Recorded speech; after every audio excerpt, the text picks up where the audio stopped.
Okay, let me break it down for you. Judgment, prejudice, bias, it all still exists. If I want to take this huge, overwhelming problem, I have to start with myself. Finally clicked for me. Compassion is a necessity.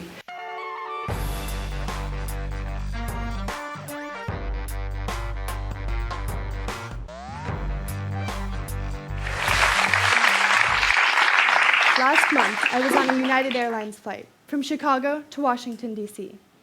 I had a Muslim woman, Tahira Ahmad, seated next to me. We were 30,000 feet in the air when the flight attendant rolled her cart over to our row and asked us all what we wanted to drink. Tahira asked for a can of Diet Coke and, for hygienic reasons, requested it to be unopened. The flight attendant refused. She said how she was not allowed to give unopened cans to passengers and the risk that they could use it as a weapon, but then handed over a can of beer to the man sitting opposite us, which had yet to be opened. Outraged, the Muslim lady replied, "You gave the man opposite me an unopened can, but when I ask, you refuse. You are clearly discriminating against me." She looked around her at others for their support, but no one was offering to help or back her up. One man seated a couple rows in front of us screamed out, "You Muslim, you need to shut the fuck up. Yes, you know you would use it as a weapon, so shut the fuck up." You might be wondering why I stayed silent like everyone else, why I didn't support this woman, despite knowing what was happening was wrong. Well, I wasn't actually there, but I'd like to think that if I were, I would have the courage to stand up for someone being treated so badly. I'd like to think that I would always see the humanity of a person, rather than just the negative stereotypes that others associate with them. Despite me not being there, this is a real story. It's just not my story. It has been published on CNN, the Daily Mail, and many other news programs. If you believe that racism, sexism, and stereotypes don't exist in our society anymore, if you believe that in this century people are far too knowledgeable and culturally aware that there is no more judgment, then you're dreaming. Judgment, prejudice, bias, it all still exists and is still very prominent in today's society. Being a girl, I experience sexism. And every night that I walk the street alone, I am afraid for my safety. I cringe and clutch onto my sleeves every time a man whistles at me, every time they say to their friends, "Hey, look at her." When thinking of my Greenstone, I wanted to do something that was relevant to my life, relevant to everyone's lives, because everyone here has biases. Everyone judges. Everyone has been judged, and everyone puts others into boxes and labels them. I have a dream for this world, a dream that by the time I have children of my own, I hope will be a reality. I dream of a world where stereotypes don't exist, where there is no judgment. I dream of a world where men and women are equal, where our sexual orientation is nobody's business but our own, and the color of our skin has nothing to do with the people we are. A world where we are not held responsible for the actions of radicals who share the same God as us. And a world where we are not judged if we have a mental illness, an addiction, a disability, or a criminal past. And a world where we are all cared for equally. But is that even possible? Or are our judgments human nature? We all like to think we're open-minded. Neither sexist nor racist, but the truth is, we all hold biases towards others. I hear at least one comment every day that shows judgment in a school that strives to have tolerance and embrace diversity. And I wanted to understand why we have biases towards others and how we can use that information to move towards a more peaceful society, to move towards a place where we can truly embrace all of humankind. I'm now going to take you back to last November. I was traveling through the United States with my mother when I became aware of the judgments I was making about people. Everyone looked different to me there. I was traveling through cities where people wore outrageous clothing, or no clothing at all, where people walking the street were either insanely wealthy or dirt poor. And I was labeling people and putting them into boxes. While I was in LA, I met a man with tattoos and piercings up and down his body, and immediately I felt a little on edge being around him, despite never having had a bad encounter with a person like this before. But in the conversation that I had with him, we talked about the relationship he had with his mother, and how much he loved going to Disneyland. And instead of someone who was a scary, rebellious delinquent, I learned he was compassionate, family-oriented, loving, and fun. I had completely misjudged him. And afterwards, I reflected on our conversation and wondered why I had made assumptions about someone when they turned out to be so wrong. While I was staying in San Francisco, I went to the Exploratorium, which is a science museum founded by Frank Ferdinand Oppenheimer. At the museum, I did an activity about your subconscious thoughts and immediate reactions to gender roles. And as a feminist, I'm a huge advocate for equal gender rights and hate stereotypical gender roles.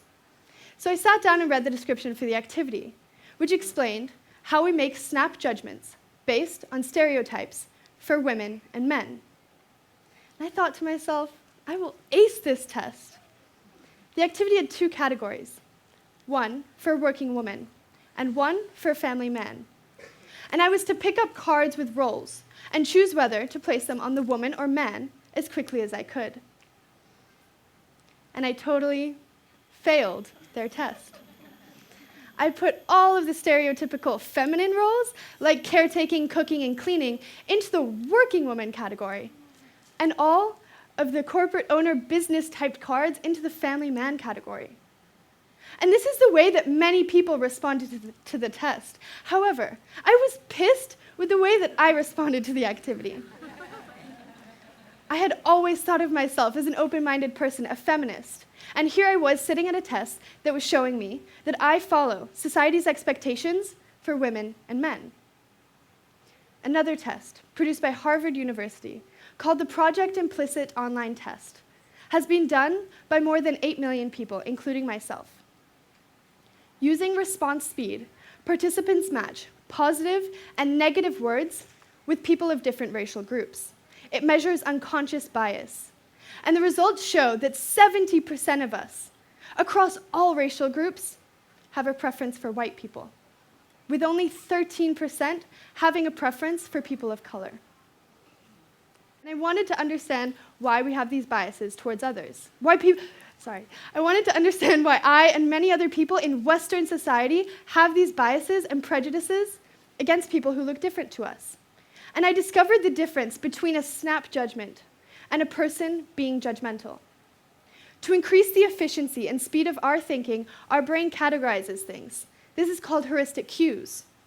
When we see a cup, we know that it's used for drinking. And when we see a cow, we know that it will go moo. And our brain does the exact same thing when we see a person of color, a person's gender, any person who looks different to us. Our brain sees this person and labels them. It is a natural process to notice differences, to put people in boxes and label them. But it's a common misconception that this natural process is rude, hurtful, or judgmental. The association is natural. However, bias and prejudice is not natural. This is something we're taught as we get older. Now, I'm not saying heuristic cues should be praised, and we should all go around stereotyping others, but what I am saying is now that we're aware of what our brains are doing, I believe we can begin to rewire our brains. By meeting new people and embracing a variety of different cultures and languages, we can then start to change the norm. Change the boxes we put people in, changing the way our brain sees others, and ultimately, creating new heuristic cues.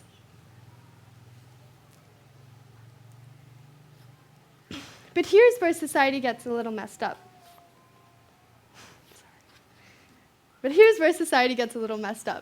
It's okay for us to make a snap judgment, so long as we don't treat someone with disrespect because of their skin color, their gender, or their sexual orientation. As I mentioned earlier, heuristic cues. They're mental shortcuts that are used to save time and reduce demands for thinking. They are useful and efficient, however, sometimes lead to bias and stereotyping. These cues work well when we need to make quick decisions.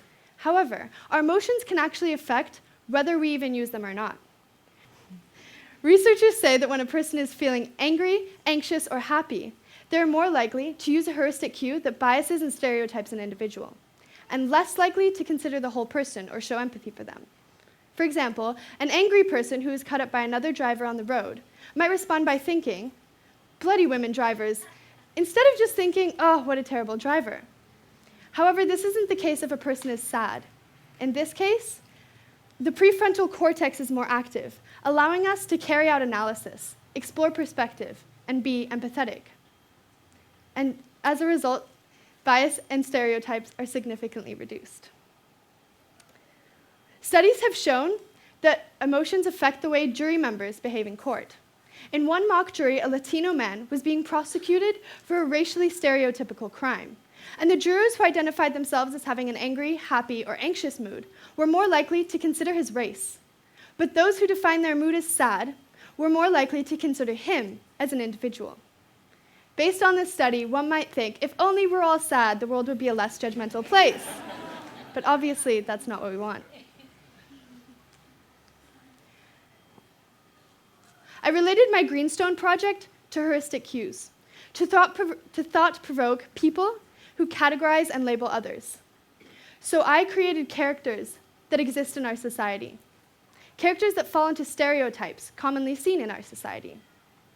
And I'm about to show you the photographs that I took, and while I'm showing them to you, I'd like you all to think about how you would look at these people if you saw them momentarily in your daily life. Would you question their choices? Or question their belief system? Would you question your safety around them? Or question what kind of people they are before truly knowing who they are as people? These characters are immediately put into categories by our brains if we saw them for the first time.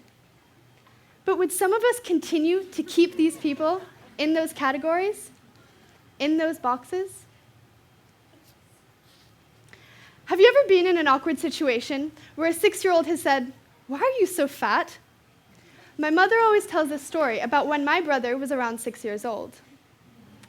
Every time they went to the swimming pool, they would see the same lady who was missing a leg. My brother's a very loud person, so he would scream out, "Mom, what's wrong with that lady's legs? Why is she missing a leg?" Mom would get embarrassed. She didn't really know what to say or what to do. But then again, he didn't understand why it was unacceptable to say things like this. Kids say these things because they see difference. Everybody from all ages sees difference, but young children are generally the only ones who acknowledge it. The reason kids point out difference is because they don't matter to 6-year-olds. They don't matter until society places value and meaning into them. The negativity that comes along with being and looking different is something we're taught, not born with.